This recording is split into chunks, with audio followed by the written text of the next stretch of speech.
Biblia imeandikwa hivi. Ngoja nikugusie 23 kitabu cha Kumbukumbu. Soma wewe. 11. Ameandika hivi. Torati 23 aya ya 11. Ameandika hivi. Neno la Mungu linasema hivi. Sikiliza. Lakini na iwe ikaribiapo jioni, kila inapokaribia jioni, yani kabla jua halijazama, yeye ataoga maji. Hakikisha umeoga. Ataoga maji. Oga. Na jua likiisha kuchwa, na jua likizama, ataingia ndani ya kituo. Unaruhusiwa kukanyagia kituo. Ndio maana Paulo anasisitiza, anasema kwa wale msioweza kujizuia, vijana, acheni kuchepuka. Acha kuchepuka.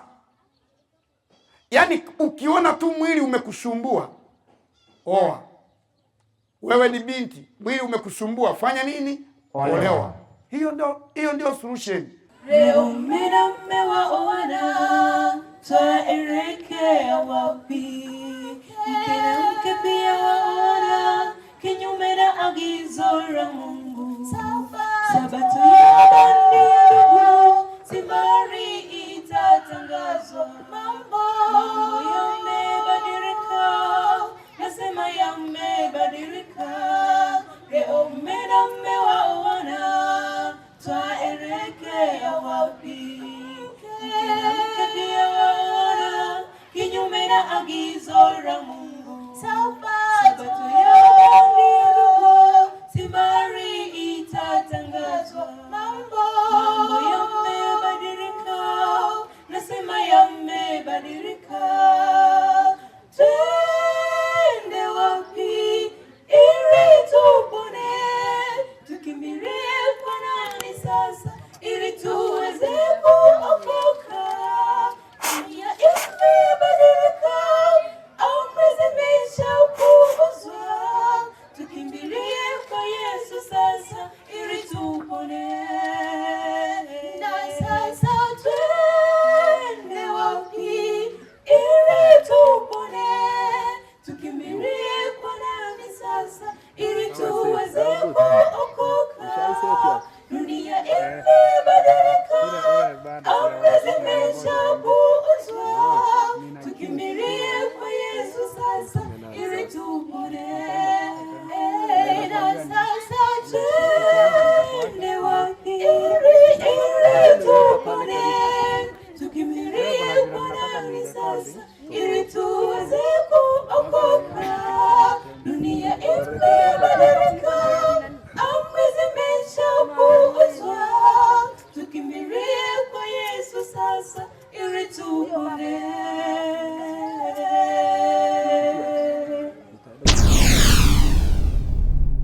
Get the point. Take a step forward. Tunaomba kama unajua kusoma na kuandika, popote unaponiangalia, unaponitazama, chukua kalamu na karatasi, andika sababu za kuoa na kuolewa.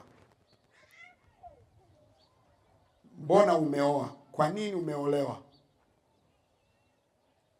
Katika kile kitabu cha Mwanzo 1:27 ameandika hivi. Mwanzo 1:27 maandiko anasema. Isikilize hiyo. Mungu akaumba mtu kwa mfano wake. Mungu alimuumba mtu kwa mfano wake. Kwa mfano wa Mungu alimuumba.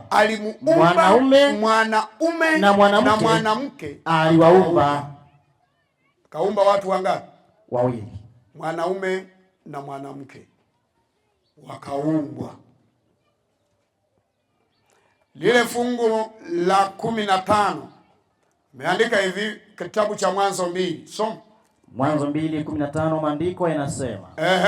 Bwana Mungu akamtoa huyo mtu. Akamweka katika bustani ya Edeni. Ailime na kuitunza. Ailime na kuifanya nini? Na kuitunza.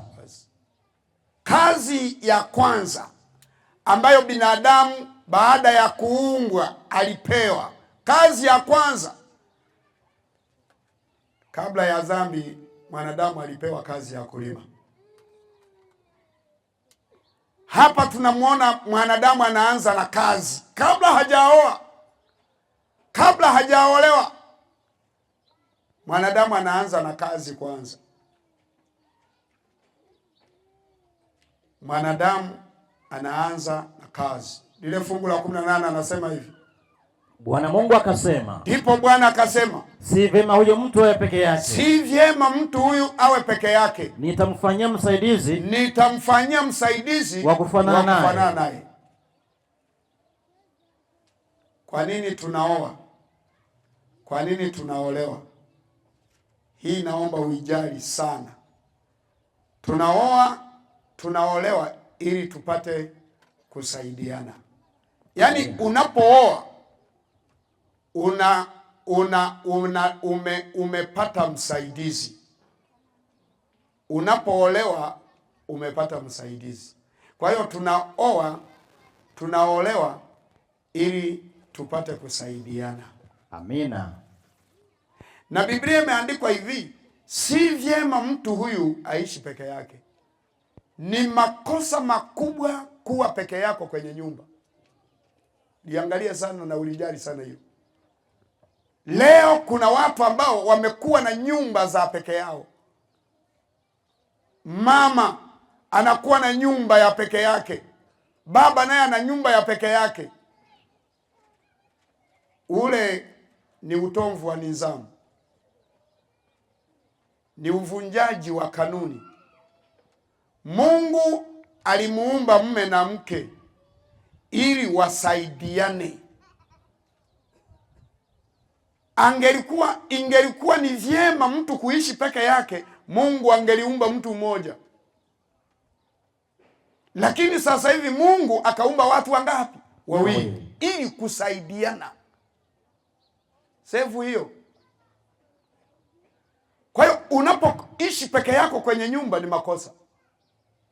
Ndio maana mimi wanawaambia jamani, kama una mume, kama wewe ni mwanaume, huna mwanamke, halafu ukakuta mama mmoja kwenye nyumba fulani yumo peke yake, nenda tu na fungu la Mwanzo 2 fungu la 18. Nenda mpaka kwenye nyumba ile na Biblia yako, nenda ukakae mpaka jioni. Halafu baadaye mwambie yule mama, muite tu taratibu kwamba mama, nimekuja. Naomba unisikilize fungu hili. Funua kitabu kile cha Mwanzo 2 fungu la 18. Unamwambia, funua kile kitabu cha Mwanzo 2 fungu la 18. Mwambie mama, hebu soma hapa. Imeandikwa hivi, si vyema mtu huyu kuishi peke yake. Nitamfanyia msaidizi wa kufanana naye. Mama, nimekuja tusaidiane. Amina. Katalia kwenye nyumba hiyo mpaka kieleweke. Amina. Atakaaje peke yake? Sauti ya Mungu inasema si vyema, halafu wewe unaona ni vyema. Pale ambapo Mungu anasema si vyema, na kweli si nini? Si vyema. Utakaaje peke yako wewe? Wala ambao bado hamjaolewa na bado mna nyumba zenu za peke yenu, hata kama wewe ni mama, nenda ukakatalia kwa baba ambaye hana mwanamke. Maana si vyema. Bwana asifiwe. Amina. Tunaolewa ili kupata wasaidizi. Amina. Tunasaidia kwa yapi? Tunasaidia kwa mambo yote ya kimwili na ya kinini na ya kiroho. Yote tunasaidiana. Wakati fulani unaweza ukaugua usiku, umo peke yako kwenye chumba. Nani akuletee maji ya kunywa? Nani akukimbiza hospitali? Kuna magonjwa mengine ya kuzirai. Unaweza ukakutana hata na ajali ya kuumwa nyoka. Uko peke yako kwenye chumba, iweje ili upate msaada? Hii ndiyo maana Mungu akaweka wangapi jamani? Wawili. Hii ndiyo maana Mungu akaumba wawili. Amina. Hiyo ndiyo maana yake hiyo. Ni marufuku kukaa kwenye nyumba peke yako. Mtu ambaye anapaswa akae peke yake ni yule ambaye bado anaitwa mtoto nyumbani. Binti hajaolewa, yuko nyumbani. Kijana hajaoa, yuko kwao, hakuna shida. Maana yuko kwenye maandalizi ya kuoa, yuko kwenye maandalizi ya kuolewa. Lakini wewe umevuka umri, umetoka kwenu, umeenda kukaa kwenye nyumba yako, unatafuta kwa nini? Maana kama unataka kuwa peke yako na bado hujataka kuoa, rudi nyumbani kwenu. hujataka kuolewa, rudi nyumbani kwenu. Sababu ya kwanza ya kuoa na kuolewa, tunaoa ili tupate wasaidizi. Amina. Biblia imeandikwa hivi, Mhubiri, sikiliza hiyo. Fungu la 9. Imeandika hivi. Mhubiri sura ya 4 mstari wake wa 9 Fungu la 9 imeandika nini? Afadhali kuwa wawili. Maana ni afadhali kuwa wangapi jamani? Kuwa wawili. Ni afadhali kuwa wawili kuliko mmoja. Kuliko mungapi? Kuliko mmoja. Ni makosa makubwa mno kukaa kwenye nyumba bila mwanaume. Maana wapata ijara njema kwa kazi yao. Jamani, wanawake mlio na nyumba za peke yenu, jamani, ukweli nendeni mkaolewe. Amina. Na nyinyi wanaume ambao mna nyumba za peke yenu, jamani, nendeni mkaoe. Amina. Ni makosa makubwa, ni afadhali kuwa wawili kwenye nyumba kuliko kuwa mungapi jamani? Mmoja. Endelea wewe. Maana wapata ijara njema kwa kazi yao. Maana wanapata ijara njema kwa kazi zao. Kwa maana wakianguka, akianguka mmoja wao atamuinua mwenzake. Umeanza kuziona faida za kuwa wawili? Mtu mwingine mmoja akianguka, mwingine anamuinua mwenzake. Lakini ole wake aliye peke yake. Lakini ole wake yeye aliye peke yake aangukapo. Wala hana mwingine wa kumuinua. Wala hawezi kupata mwingine wa kufanya nini? Wa kumuinua. Hiyo ndio nasema, hata kama ukiugua usiku, nani akupeleka hospitali? Hata kama mambo ya kiroho yakishuka, nani akusaidie? Kwa hiyo wawili ni vyema kuliko mmoja. Na Mungu akatangaza akasema, si vyema mtu huyu aishi peke yake, si vyema. Ole wake yeye anayeishi peke yake. Sikiliza hiyo. Tena wawili wakilala pamoja. Wawili wakilala pamoja, hapo watapata moto. Umeisikia hiyo? Save hiyo kama ulikuwa hujaisave. Wawili wakilala pamoja, hapo wanapata nini? Wanapata moto. Kumbe hata joto tunasaidiana. Amina.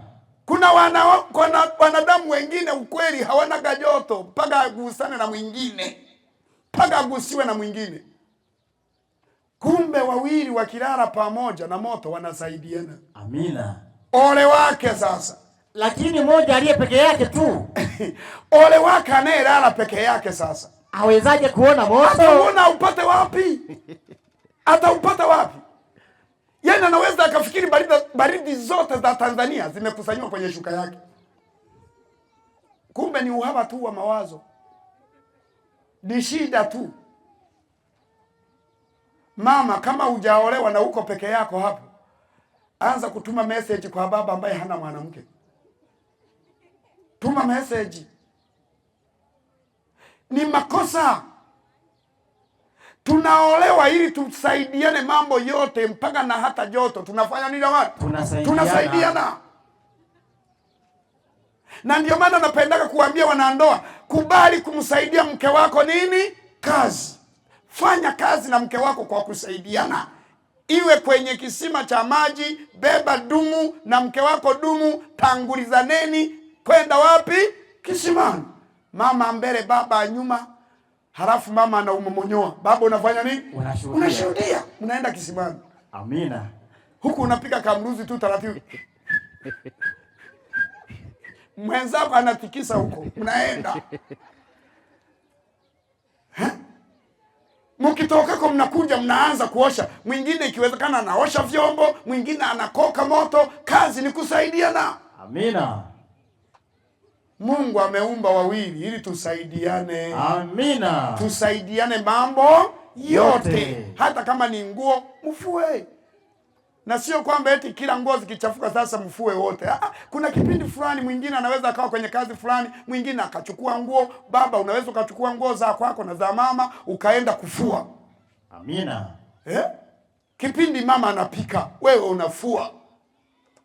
Wakati fulani mnatoka shambani wote, mumechoka, mnafika mnagawana kazi. Mwingine anaanza kukoka moto, mwingine anakimbilia maji, mnasaidiana. Hiyo ndio maana ya kuoa na kufanya nini jamani? Ya kuolewa. Lakini wengine kwa kutojua, wote mlikuwa shambani, mnafika nyumbani, mwingine anakuepo wa kulala kusubiria mwingine ahangaike kwa ajili ya upishi mpaka aivishe yeye aje twale.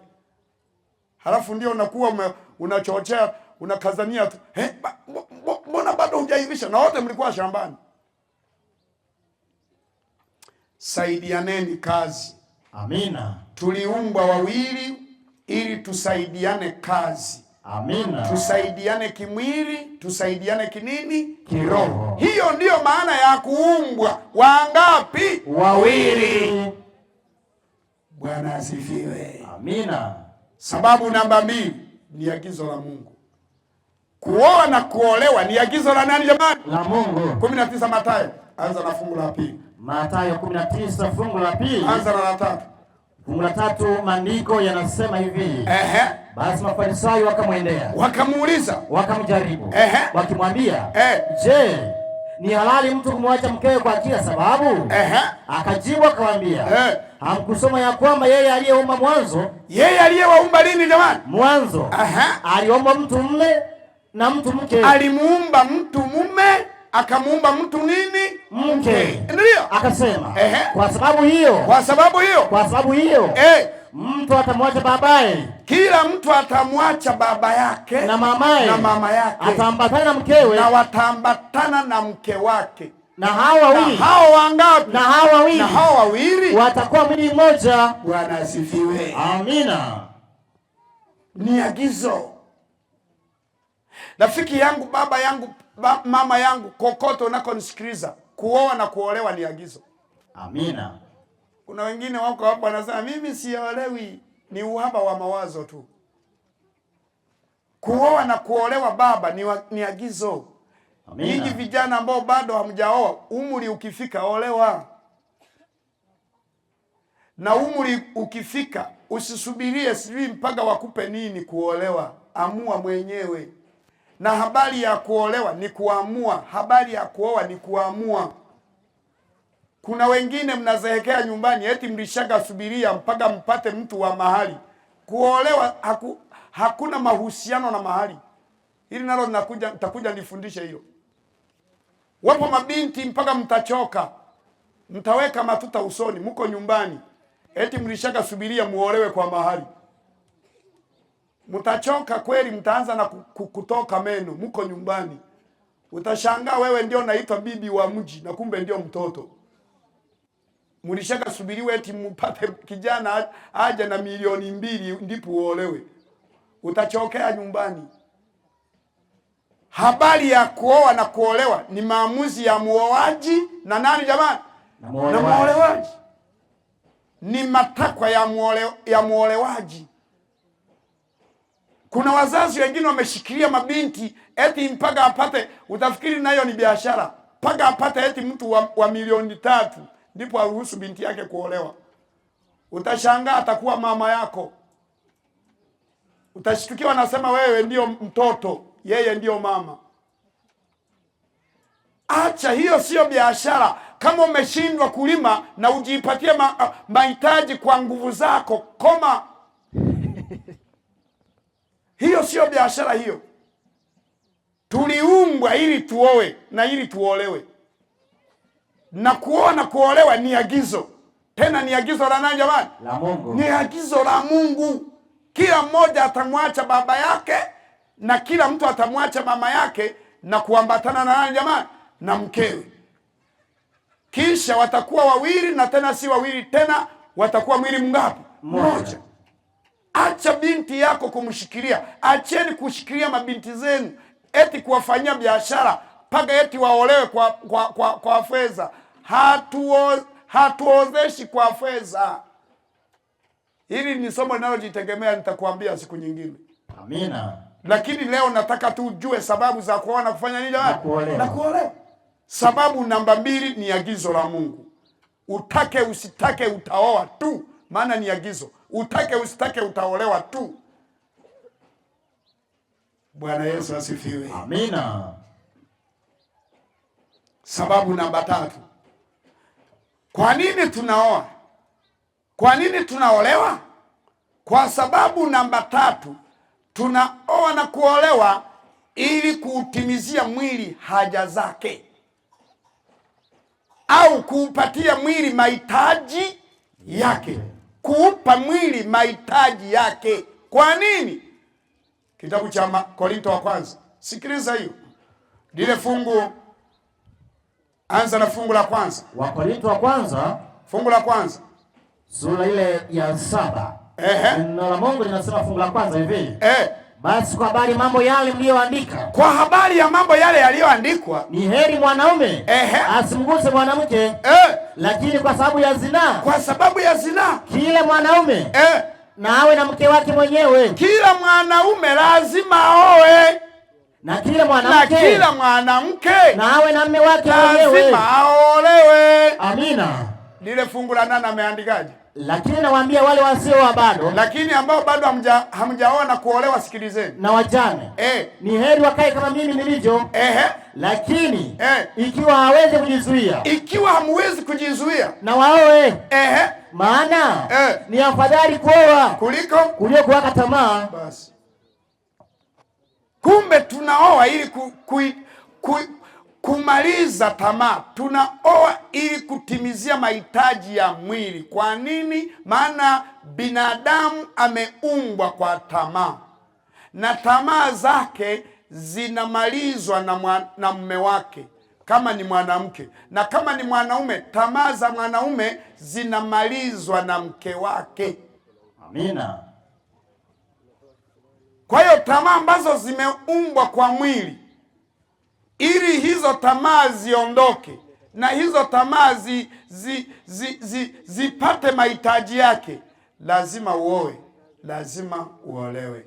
Amina. Tunaolewa ili kutimizia mwili mahitaji yake. Tunaoa ili kutimizia haja za mwili wako.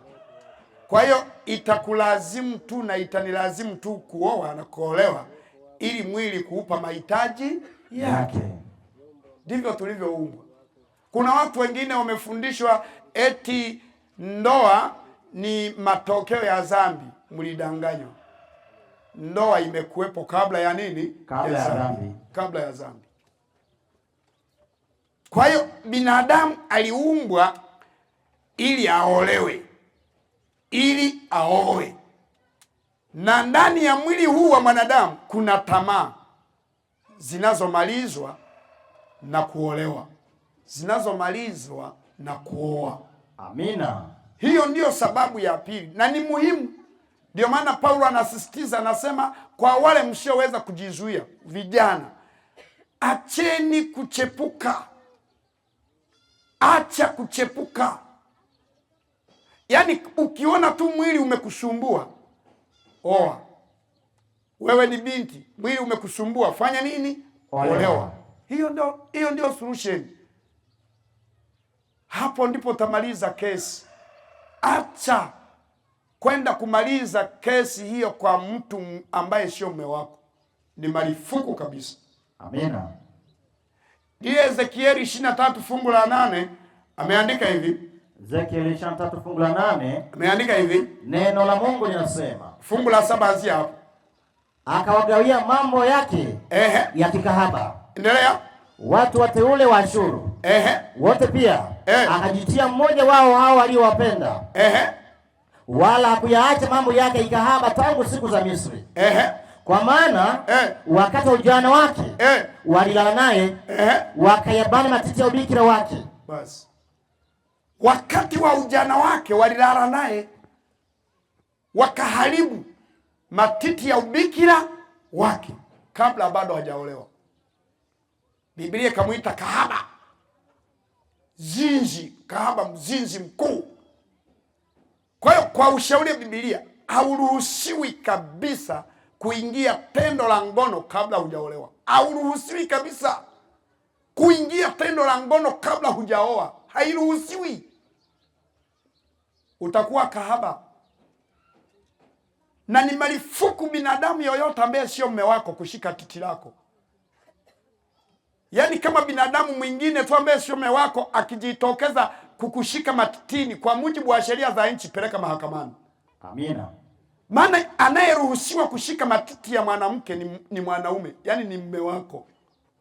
Ni marufuku. Lakini leo kwa sababu dunia haijui inakotoka na inakokwenda, mtu anashikwa tu. Yaani unakuta mpaka matiti yalishakatepeshwa na mtu lingine tu. Mpaka yalishakatepeta. Mpaka yanatengenezwa mfuko ya kuyabana. Na hata bado hajaolewa. Yametepeshwa na nani sasa hujaolewa? Maana matiti yako yanapaswa yatepeshwe na mwanaume wako. Yalainishwe na mume wako. Hata kama yakilala yalazwe na mume wako. Amina. Hata siku moja ikitokea mume wako anakuambia matiti kama machapati ni haki, mwambie ni wewe uliyafanya hivyo. Siku nyingine liinue tu umwekee mdomoni, shika chapati. Mume wako sio mwingine. Amina. Bwana asifiwe. Amina. Mume wako. Lakini leo kuna mabinti wengine mpaka unashangaa. Yaani linaharibiwa na mtu mwingine tu, hata halijaolewa. Linakuja kuolewa lilishake kurua, lilishazeeka. Matiti yalishaka kuwa kama foronya. Kwa mwanaume anaenda aliyelioa mpaka nakoswa na raha ya kushikashika, ashike wapi? Acha kuchezewa matiti, bado wewe ni bikira, bado wewe ni binti. Acha. Kitabu cha Wimbo Ulio Bora 2 fungu la 7 anasema, anasisitiza usiachoche mapenzi kabla ya wakati wake. Yasubirie mume wake. Acha, subiria kuolewa. Soma wewe. Wimbo Ulio Bora 2 fungu la 7. Neno la Mungu linasema. Ameandika na wasihi nyinyi binti za Yerusalemu. Dunia wajaelewa. Na wasihi. Nyinyi nani? Enyi binti za Yerusalemu. Nyinyi binti wa kanisani. Kwa paa na kwa ayara. Sikiliza wa porini. Msiachoche mapenzi. Wala kuyaamsha. Msiachoche mapenzi. Wala kuyafanya nini jamani? Kuyaamsha. Maliza. Hata atakapoona vema yenyewe. Yaache mpaka yatakapoona vema yenyewe. Maana yake usikubali kuchochea mapenzi kabla ya wakati wake. Amina. Subiria wakati wake. Subiria wakati wake. Naomba mama mjiheshimu, madada mjiheshimu. Na nyinyi vijana mjiheshimu. Ndio maana Yesu akaandika ndoa na iheshimiwe na watu wangapi? Na watu wote. Na watu wote. Kama bado hujaolewa, subiri tarehe yako ya kuolewa. Amina. Hujaoa, subiri tarehe yako ya kuoa. Amina. Acha kuingilia ngono kabla hujafika wakati wake. Acha kuchochea mapenzi kabla ya wakati wake. Ni marufuku kabisa. Acha. Utaitwa kahaba. Wale waliochezea mapenzi kabla ya wakati wao waliitwa makahaba. Maana walibanwa matiti ya ubikira wao kabla. Mungu anatangaza, anasema tunaoa na kuolewa ili kutimizia mwili haja zake. Lakini sababu namba 4 ya kuoa na kuolewa, tunaolewa ili tupate watoto. Hiyo nayo ni sababu. Maana bila kuoa, bila kuolewa huwezi ukazaa. Utazaa na nini? Labda uzae na Roho Mtakatifu. Maana mtoto anapatikana katika daraja la mume na nani jamani? Na mke. Mtoto anapitia daraja la mume na mke. Bila kuoa, bila kuolewa hautaitwa baba, hautaitwa mama. Labda uzipate za njiani. Lakini zile zenyewe original kuipata mpaka uoe na kuolewa. Amina. Mwanzo 1:28 wewe. Neno la Mungu linasema. Sikiliza hiyo. Mungu akawabarikia. Akawaambia. Mungu akawabarikia. Mungu akawaambia. Sikia. Zaeni. Unaona? Akawaambia watu wangapi jamani? 2. Hajaandika kwamba Mungu akambarikia. Mungu akamwambia zaa. Hiyo kwenye Biblia wala kwenye Qur'ani haimo. Ila imeandikwa hivi, Mungu akawa. Wangapi hao jamani? 2. Mungu akawabarikia. Halafu Mungu akawaambia, fanyeni nini? Zaeni. Kumbe kuzaa kunatokana na wawili. Amina. Kunatokana na mume na nani? Na mke. Bila kuolewa, bila kuoa baba, hakuna mtoto. Lakini hii sababu siku moja usije ukaitumia kwa kuachana na mume wako eti hujazaa, au kuachana na mke wako eti hujazaa. Kuzaa ni mapenzi ya Mungu. tunapoolewa, sababu zingine Mungu ndio yanakuwa kama kwetu majaliwa. Kuolewa na kuoa ni muhimu na ni lazima tuoe, lazima tuolewe. Lakini kuzaa lazima tusubirie majaliwa. Hayo ni majaliwa. Sasa siku moja usije ukatoka hapa ukasema sasa tulifundishwa kwamba kuzaa ni sababu ya kuoa na kuolewa, na mimi niko ndani ya ndoa hata sijapata mtoto. Mwambie Mungu akupe mtoto, na kama Mungu hajapenda kukupa mtoto, subiria. Amina. Na kama ni wa hivyo hivyo, baki hivyo hivyo maadamu uende mbinguni. Amina. Kwa hiyo kukosa mtoto ndani ya ndoa kusiwe sababu ya kuachana na mume wako, kusiwe sababu ya kuachana na mke wako. Kusiwe sababu. Na ndio maana hili ni la kuangalia sana. Usitumie sababu hii kutenga kuachanisha ndoa yako.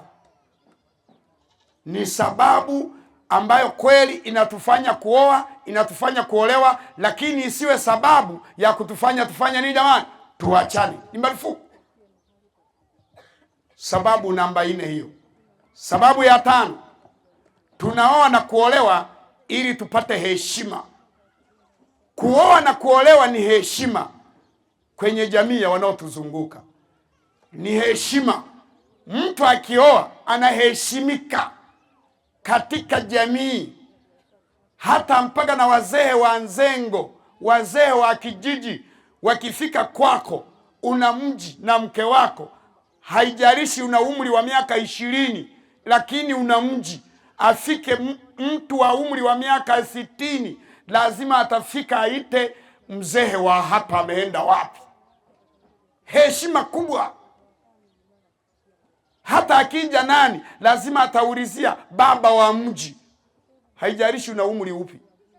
Kwa hiyo ile ni heshima. Halafu pia inakufanya kukaa na wazee wengine wa kijijini au wazee wengine wa jamii, maana na wewe umekuwa mzee. Yaani ukioa wewe ni mzee wa mji, ukiolewa wewe ni mama wa nani jamani? Wa mji. Umekuwa mama wa mji. Wewe na wewe kijana umekuwa baba wa mji. Unaheshimika nyumbani na kijijini. 23 kitabu kile cha Misali 31 ameandika hivi. 31:23. Sikiliza. 31:23. Neno la Mungu linasema. Ameandika nini? Nasema hivi. Mume wake hujulikana malangoni. Mume wako atajulikana malangoni. Aketipo pamoja na wazee wa nchi. Aketipo pamoja na wazee wa nini? Na wazee wa nchi. Ataheshimika. Atakuwa ni mtu wa kukaa na wakubwa. Huwezi ukawekwa kuwa mwenyekiti wa kijiji, huna mji. Huwezi kuwa rais, huna mji. Huwezi ukawa mbunge, wewe huna mji, huna mke. Kwa hiyo kuoa na kuolewa ni heshima katika jamii. Kuoa na kuolewa ni heshima katika nchi unayoishi. Inatupatia hata kuwa viongozi wa nchi. Kuoa na kuolewa, unaitwa mama, unaitwa baba, unatosha kuwa kiongozi wa jamii, kwa sababu umeoa na kwa sababu umefanya nini? Umeolewa. 18 Misali lile fungu la 22 ameandika hivi. Mithali 18:22 maandiko anasema. Ameandika hivi. Na Mungu anasema hivi. Apataye mke, anayepata mke apata kitu chema. Bwana asifiwe. Amina. Apataye mke upata kitu nini? Chema. Naye ajipatia kibali kwa Bwana. Anajipatia kibali kwa nani? Kwa Bwana. Unaweza ukafika kwenye mji fulani, hata kama usiku umeingia uko safarini, unafika kwenye mji fulani, una mume au mke, hauombwi hata utambulisho. Yule mwanamke tu anatosha kwa utambulisho. Unaingia popote wala huulizwi maswali. Kwa hiyo mwanamke ni kibali, ni heshima. Na mwanaume ni heshima. Ndio maana ninasema ni marufuku ukiolewa kucheza na vijana au kuchezewa kama umeolewa. Ni marufuku kabisa. Yaani watu wakuone kama mama wa mji, kama mama wa familia. Ni marufuku kijana ukioa kuchezewa na vijana wenzako, na ni marufuku kujiungamanisha na vijana watoto. Iwe kwa kuoga. Ukioa ni marufuku kuogea mitoni, mabwawani na miaroni, ni marufuku. Na shangaga wanaume wengine ameoa ni baba wa mji, baba mzima kabisa, mpaka na wakuilima nao, mpaka na wenga nao, lakini anaenda kuogea mtoni. Tena anaenda kujichanganya na vijana wengine kuoga. Pande la baba la miaka 60, miaka 50 linavua katikati ya watoto wa miaka 15. Hebu anza kufikiria vitoto vya miaka 8, miaka 10, 12, na wewe baba wa miaka 50, miaka 60 unavua katikati ya vitoto 10, wewe wa 11. Hebu anza kufikiria kati ya wewe na hivyo vitoto, nani atamshangaa mwingine? Nani atashangaliwa? Ni Kurani watoto tu. Maana ukivua watoto wanaanza kupiga mwana. Shida kubwa sana. Ni marufuku kuoga na wenzako, hata wanaume wenzako kama umeoa. Ni marufuku kwa mujibu wa kanuni za Biblia. Ni marufuku kabisa. Yaani unapooa uchi wako umekuwa wa mke wako, na uchi wa mke wako umekuwa wa kwako wewe. Kwa hiyo unapokuwa unajifunua kwa watu wengine, umemdhalilisha mke wako. Na wewe umemdhalilisha mume wako ukijifunua kwa wanawake wengine. Hata wanaume wenzako ni marufuku. Kuna watu wengine hili walijui. Yeye yuko tayari tu kuvua kwa wanaume wenzake, maana anasema anko makosha bichane, si ni wanaume wenzake. Ni upungufu wa elimu. Huyo mwanaume hapaswi kuangalia ule uchi ule. Ni marufuku na wewe mama kuoga kwa wanawake wenzako, ni marufuku. Ukiolewa oga peke yako na mume wako. Kuna watu wengine tangu waolewe na tangu waingie kwenye ndoa hawajawahi kuoga na waume zao. Sijui shida gani, sijui ugonjwa gani huu. Mama hataki kuoga na mume wake. Tena akiwa baba anaoga bafuni, pengine amesahau kitu fulani, aidha sabuni au taulo, anapopeleka mama kumpelekea mume wake anamuuliza, labda umeshavua? Una akili wewe? Vaa ninaleta sabuni, vaa nije. Unamwambia hivyo mume wako? Wewe ni mtu wa kuoga na mume wako mpaka unamsugua na huku mgongoni. Kuna wakati fulani kuna vingine vina mikono mifupi, huku katikati ya mishikaji. Mpaka ukasuguweko. Asuguliweko na nani? Na wewe huko utaki kuingia bafuni. Nendeni mkaoge na waume zenu. Amina. Na nyinyi baba, ogeni na wake zenu. Tena ogeni mchana. Hili nitalifundisha hili. Kuna wanaume wengine hawaogagi mchana, eti ni usiku tu. Sijui anaogopa nini. Biblia imeandikwa hivi. Ngoja nikugusie 23 kitabu cha Kumbukumbu. Soma wewe. 11. Ameandika hivi. Torati 23 aya ya 11. Ameandika hivi. Neno la Mungu linasema hivi. Sikiliza. Lakini na iwe ikaribiapo jioni, kila inapokaribia jioni, yani kabla jua halijazama, yeye ataoga maji. Hakikisha umeoga. Ataoga maji. Oga. Na jua likiisha kuchwa, na jua likizama, ataingia ndani ya kituo. Unaruhusiwa kukanyagia kituo. Nyinyi wakina mama, naomba hilo mlisevu hilo. Wale mliokwisha kuolewa, ni marufuku baba kukanyagia kituo bila kuoga. Marufuku kuingia kituoni bila kuoga. Biblia inasema baba aoge kabla jua halijafanya nini? Halijazama. Na jua likizama aingie kituoni. Kama hataki kuoga, tandikia chini. Piga chini huyo baba. Amina. Na kituo kinachozungumzwa pale ni kitanda. Ni marufuku kukanyaga kitandani bila kuoga. Na lazima oga mchana. Oga unajiona. Unajisugua, unajiona. Usiku unaoga, unajifanya, utajionaje? Mimi tu ndio naruhusika hata usiku ninaoga, maana sioni. Amina. Sasa na nyinyi wenye macho mnaoga usiku? Hayo macho yanakusaidia nini usiku sasa? Na ogeni wawili, na kama unataka kuonekana na wewe ni ujulikane hata kwa mume wako, hata kwa mke wako, muonge mchana kuangalia hata na mabaka ulionayo. Kuna mabaka mengine hayajawahi kuonwa na mume wako. Unaweza ukawa na baka mgongoni au kwenye kalio, ataliona lini? Paka mvue mchana, muoge wote, bafuni wote, muonane. Bwana asifiwe. Amina. Hakikisha umelifanya hilo. Na mama na baba mwenye hekima zake, baba mwenye adabu zake, hawezi akaogea nje ya bafu.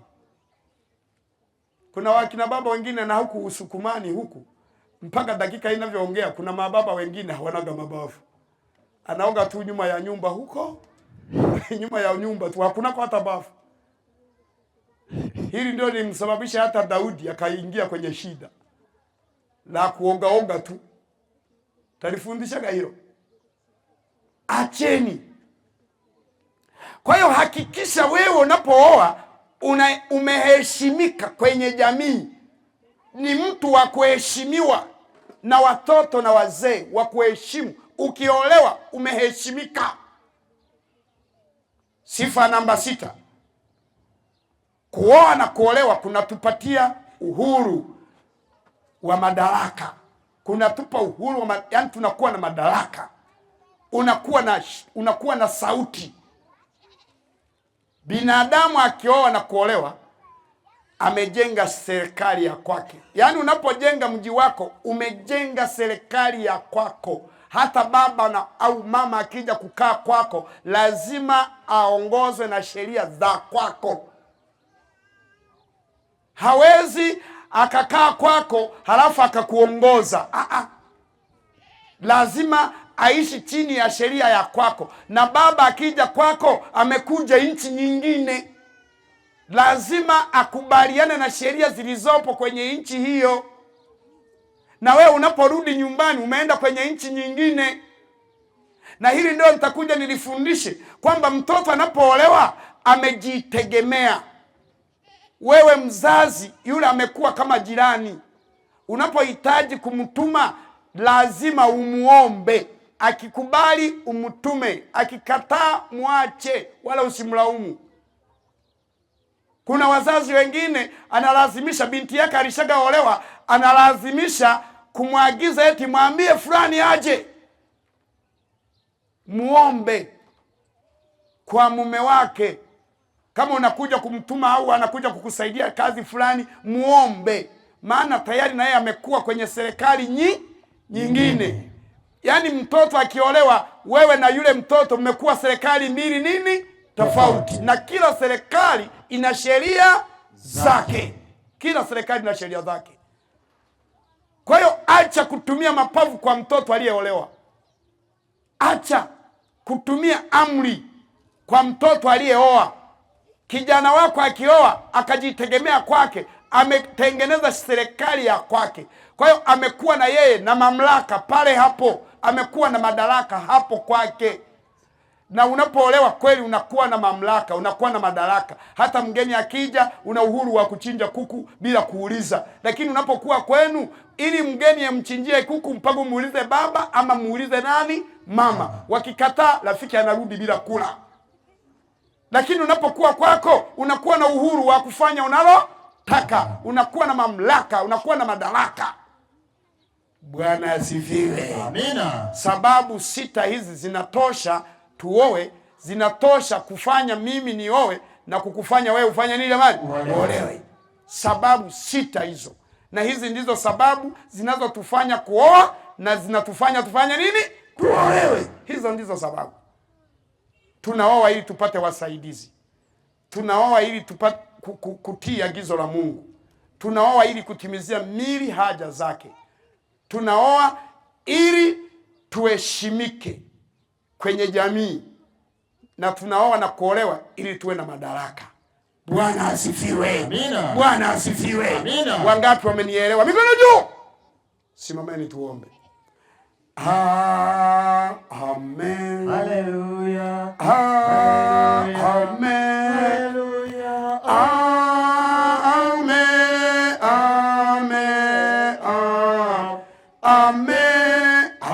Amen. Hallelujah. Amen. Hallelujah. Amen. Hallelujah.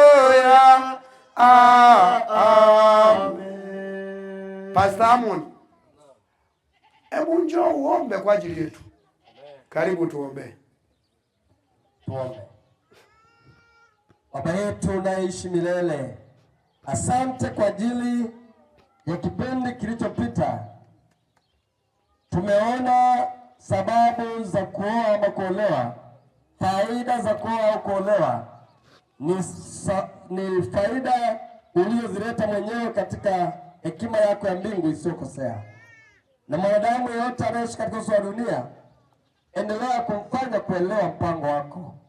Kwa vile ulianzisha mwenyewe, unatamani wanadamu tuishi kulingana na mapenzi yako. Bariki mtumishi wako aliyefafanua mada hii na wasikilizaji wote na watazamaji. Kristo, naomba uendelee kuwafanya kudumu katika unyumba wenye furaha. Wale vijana ambao hawajaolewa ama kuoa, wapatie maono na njozi kwa ajili ya kufikia mafanikio. Yeyote aliyefikia umri halali kisheria, kwa mujibu wa neno lako, awe tayari kuwa na mke na kuwa na mume, ili kuweza kuendeleza taasisi ya ndoa katika uso wa dunia. Bariki mtumishi wako aliyetoa neno hili, patie usemi katika vipindi vingine, na tunaomba ubariki programu zetu hadi mwisho. Wabariki wote waliohudhuria na wanaosikia kwa mbali, walete wanaokuja, tuungane nao katika vipindi vinavyoendelea. Tumeomba kupitia jina lako Yesu. Amen. Amen. Bwana awabariki. Get the point. Take a step forward.